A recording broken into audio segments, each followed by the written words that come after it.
પરીક્ષા નજીક હોય ત્યારે પેપર કેવું આવશે, ભારે આવશે, લેન્ધી આવશે, આવું થોડું ઘણું ચિંતા ને ટેન્શન થતું હોય છે. પણ તમે અત્યાર સુધી જિંદગીમાં કેટલીય વાર પરીક્ષા આપી ચૂક્યા છો.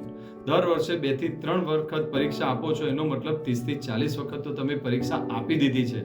તો એ જે પેપર આવતા હતા, જે પરીક્ષા આપતા હતા, એવી જ આ પરીક્ષા છે. એટલે પેપર સહેલા જ આવવાના છે.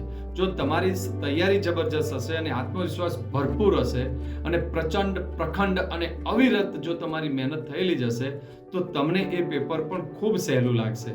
બસ ધ્યાન એ રાખવાનું છે કે એકાદ બે પ્રશ્ન કદાચ આપણને ના આવડતો હોય ને પૂછાઈ ગયો હોય તો એને સ્કીપ કરીને પહેલા આવડતું હોય એને ચાલુ કરી દેજો.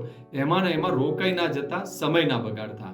બાકી પેપર તો સહેલા જ હોય છે ને અત્યારે પરીક્ષાની જે પેપર પેટર્ન છે એમાં એક પણ વિદ્યાર્થી નપાસ થાય એમ નથી.